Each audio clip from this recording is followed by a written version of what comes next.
দেবযানীর খাই খাই হেসেলে আপনাদের সকলকে স্বাগত জানাই। আজ আমি বানিয়ে দেখাবো গাজরের লাড্ডু। এটা হয়তো আপনারা সবাই বানাতে জানেন, তাও আমি কেমনভাবে বানাই একবার দেখে নিন।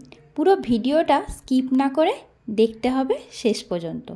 খুব সহজ একটা রেসিপি আর খুব চটজলদি হয়ে যায়। এখানে আমার ফ্রেশ 1 কেজি গাজর আমি নিয়েছি। এই গাজরগুলোকে আমি একটু মুখের কাছটা কেটে নেব আর পিছনের একটু অংশটা কেটে বাদ দিয়ে দেব। দিয়ে গাটা আমি খুব পরিষ্কার করে একটু ছুলে নেব। এবার আমার সমস্ত গাজরগুলো পরিষ্কার করে নেওয়া হয়ে গেছে। এবার আমি গাজরগুলোকে গ্রেট করে নেব। দেখতেই পাচ্ছেন গাজরগুলো খুব সুন্দর করে পরিষ্কার করে নিয়েছি। এই রকম একটা গ্রেটারের সাহায্যে আমি গাজরগুলোকে গ্রেট করে নেব। খুব সহজ একটা রেসিপি, সবারই পছন্দের, তাই অবশ্যই এই রেসিপিটা বানানোর অনুরোধ রইল সবাইকে। আমি গাজরগুলো গ্রেট করে নিয়েছি। আমার অলরেডি প্রায় সবকটা গাজরই গ্রেট করা হয়ে গেছে। ঠিক গ্রেট করলে এই রকমই আসবে। এইভাবে গ্রেট করে নিয়ে এবার আমি কি করব সেটা দেখতে হবে। তার আগে বলে রাখি, যারা চ্যানেলে নতুন বন্ধু তারা অবশ্যই চ্যানেলটিকে সাবস্ক্রাইব করে পাশে থাকবেন আর পাশে থাকা বেল আইকনটি প্রেস করে দেবেন। তাহলে যখনই আমি নতুন ভিডিও আপলোড করব সবার আগে আপনার কাছে নোটিফিকেশানটি পৌঁছে যাবে আর আপনিও দেখতে পারবেন এই চ্যানেলে নতুন নতুন রান্নাগুলি। এবার গ্যাসেতে আমি একটা কড়াই বসিয়ে নিয়েছি। এবার আমি যে গাজরগুলোকে গ্রেট করেছিলাম সেগুলো কড়াইয়ের মধ্যে দিয়ে দিচ্ছি পুরোটাই। এই ক্ষেত্রে একটা কথা বলে রাখি, গ্যাসের ফ্লেমটা কিন্তু একদম লো রেখে তখনই গাজরগুলো এর মধ্যে দিতে হবে, তা না হলে একটা ধরে যাওয়ার চান্সেস থাকবে। আমার কিন্তু গ্যাসের ফ্লেমটা একদম লো করা আছে। আর যখন আমার সমস্ত গাজর দেয়া হয়ে যাবে তখন গ্যাসের ফ্লেমটা মিডিয়াম টু লো রেখে আমাকে এই রান্নাটা পুরোটা করতে হবে। প্রথমে আমি গাজরটার একটা কাঁচা যে গন্ধ থাকে তার জন্য আমি একটু আঁচটা বাড়িয়ে গাজরটাকে ভালো করে নেড়ে নিচ্ছি। তাতে করে কি হবে, গাজরের একটা যে কাঁচা গন্ধ থাকে সেটা চলে যাবে। তারপর আমি এখানে দিয়ে দিচ্ছি স্বাদ মতো নুন। নুনটা আমার মনে হয় যে কোনো মিষ্টি রান্নাতেই সামান্য একটু দেওয়া দরকার, তাহলে কি হয় পুরো রান্নাটা একটা ব্যালেন্স হয়। তাই আমিও অল্প করে একটু নুন দিলাম। এটা অপশনাল রইল, যদি কারোর মনে হয় নুন দেবেন না তাহলে নুন না দিলেও হয়, কিন্তু নুনটা দিলে খুব তাড়াতাড়ি গাজরটা কিন্তু নরমও হয়ে যায়। এটা কিন্তু একটা ছোট্ট টিপস। তো যাই হোক, নুনটা দিয়ে আমি খুব ভালো করে আবারও মিক্স করব। এখানে একটা সবথেকে ইম্পর্টেন্ট পয়েন্ট হচ্ছে খুব ভালো করে এটাকে মিক্স করতে থাকতে হবে। এটাই হলো এই গাজরের হালুয়াই বলুন আর লাড্ডুই বলুন, পাকটাই মেন। তাই পাকটার জন্য এটাকে সমানেই নাড়িয়ে যেতেই হবে যাতে করে নিচেটা লেগে না যায়।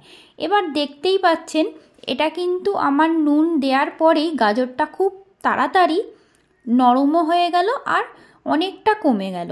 দেখতেই পাচ্ছেন আমার পুরো কড়াইটা ভর্তি গাজর ছিল, সেটা নুন দেওয়ার সাথে সাথেই কিন্তু এটা একদম কমে গেল। আমি কিন্তু এখানে আর কিছুই ব্যবহার করিনি। এরপরে আমি যেটা করব, আমি এখানে দিয়ে দেব 3 টেবিল চামচ চিনি। 3 টেবিল চামচ চিনি দিয়ে চিনিটাকে খুব ভালো করে মেশাতে হবে। আর আমি এখানে দিয়ে দিচ্ছি 1 চা চামচ ছোট এলাচ গুঁড়ো। এখানে এই দুটো জিনিসকে দিয়ে খুব ভালো করে মেশাবো, কারণ চিনিটা দেওয়ার পরে সামান্য একটু জল ছাড়তে শুরু করে, তাই আমি এই স্টেজে চিনিটা দিয়ে দিলাম। এবার আর একটু ভালো করে এটাকে খুব মিশিয়ে নেওয়ার পর দেখতেই পাবো এটাও খুব সুন্দর করে একটা শুকনো শুকনো ভাব হয়েছে। ঠিক সেই সময়তেই আমি আরও দুটো জিনিস এখানে দেব। দেখতেই পাচ্ছেন অলরেডি আমার এটা শুকনো শুকনো হয়েও এসেছে। ঠিক এই স্টেজে আমি দিয়ে দিচ্ছি 2 টেবিল চামচ নারকেল গুঁড়ো আর দিচ্ছি 2 টেবিল চামচ মিল্ক পাউডার মানে গুঁড়ো দুধ। আর শুকনো নারকেল গুঁড়ো যদি কারোর কাছে না থাকে তাহলে শুকনো নারকেল না দিয়ে আপনি নারকেলটাকে স্কিপ করে যেতে পারেন। এবারে এটাকে খুব ভালো করে মিশিয়ে নিতে হবে। এটা মেশাতে মেশাতে সবাইকে আরও একটা কথা মনে করিয়ে দেব, যারা এখনও পর্যন্ত আমার চ্যানেলটিকে সাবস্ক্রাইব করেননি তারা অবশ্যই চ্যানেলটিকে সাবস্ক্রাইব করে রাখুন, আর এই ভিডিওটা প্রচুর আপনাদের বন্ধুদের সঙ্গে শেয়ার করতে থাকুন। তাহলে কি হবে, আমার চ্যানেলটা খুব তাড়াতাড়ি গ্রো করবে। আর যারা পুরনো বন্ধু তাদেরকেও অসংখ্য ধন্যবাদ জানাই। এবার আমি এখানে দিয়ে দেব 100 গ্রাম কনডেন্স মিল্ক। এইটা দেওয়ার পর খুব ভালো করে এটাকে মিশিয়ে নিয়ে একটা সুন্দর ভালো পাক তৈরি করতে হবে। ঠিক যেমন আমরা নাড়ু বানাই ঠিক তেমনই হবে। আমার কিন্তু পুরো কাজটা করতে একদম বেশি সময় লাগেনি, দেখতেই পাচ্ছেন গল্প করতে করতেই কিন্তু আমার একদম রান্নাটা হয়ে গেল। শুধু জিনিসগুলো হাতের কাছে থাকতে হবে আর একটু টাইম দিয়ে করে নিতে হবে। গাজরগুলোকে গ্রেট করে নিয়ে শুধু কড়াইতে দিয়ে দিলেই আর সমস্ত উপকরণ দিয়ে দিলেই কিন্তু তৈরি হয়ে যাবে গাজরের লাড্ডু। একদম কিন্তু বেশি সময় লাগে না। তো আমার অলরেডি দেখতেই পাচ্ছেন পাকটা কিন্তু আস্তে আস্তে কড়া থেকে ছেড়ে আসছে। কড়াইয়ের গা থেকে যখনই পাকটা ছেড়ে আসবে তখনই বুঝতে হবে এটা কিন্তু একদম রেডি হয়ে গেছে। আমারও কিন্তু ঠিক তাই হচ্ছে। আর এইভাবে সমানে খুন্তি দিয়ে পাকটাকে নাড়িয়ে যেতে হবে, তা না হলে কিন্তু সঙ্গে সঙ্গে ধরে যাওয়ার একটা চান্স থাকবে। দেখতেই পাচ্ছেন কত সুন্দর কড়াই থেকে পাকটা ছেড়ে চলে আসছে। এই স্টেজেই কিন্তু এটাকে একদম নামিয়ে নিতে হবে।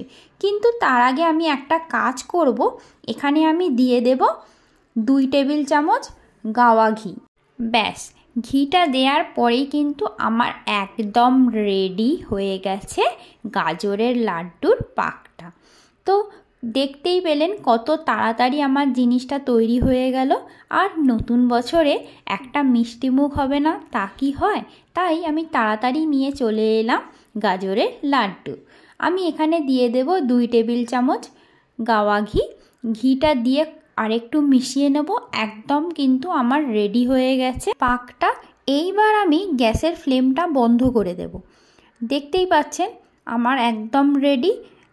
আর এটা বেশি নাড়াচাড়া করার কোনোই দরকার নেই। এবার আমি একটা থালার মধ্যে এটাকে একটু ঠান্ডা হতে দেব। তারপর এ থেকে একটা একটা করে গোল গোল করে লাড্ডুর আকারে আমি শেপ দেব। আমি এইবার গ্যাসটাকে একদম বন্ধ করে দেব। আমার কিন্তু একদম রেডি হয়ে গেছে। দেখে কি লোভ লাগছে না?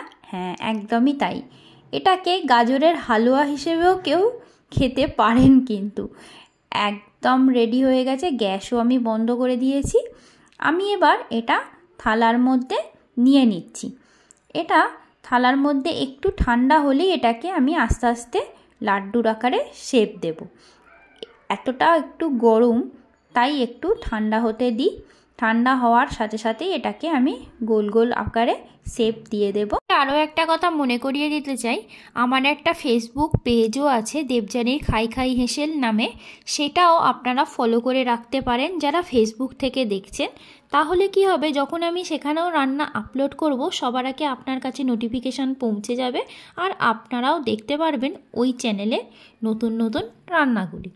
এইবার আমার পুরো বিষয়টা ঠান্ডা হয়ে গেছে। এবার আমি একটা একটা করে এরকম লাড্ডুর আকারে শেপ দিয়ে নিচ্ছি।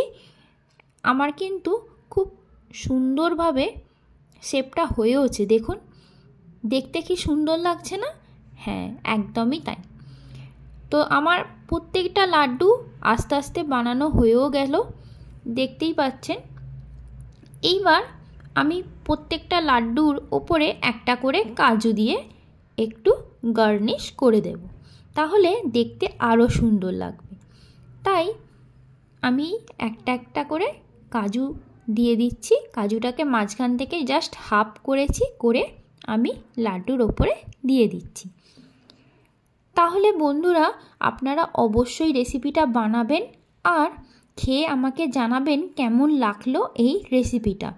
আর অবশ্যই কমেন্ট বক্সে জানাবেন যে কেমন হলো আপনাদের রেসিপিটা। আর আপনারা যদি কোনো নতুন রান্না জানতে চান সেটাও আমাকে কমেন্ট বক্সে জানাতে পারেন, তাহলে আমি আপনাদের পছন্দ মতো রান্নাগুলো করে দেখাতে পারি। ভালো খান, সুস্থ থাকুন, আবারও দেখা হবে নতুন একটি রেসিপি নিয়ে। Thank you.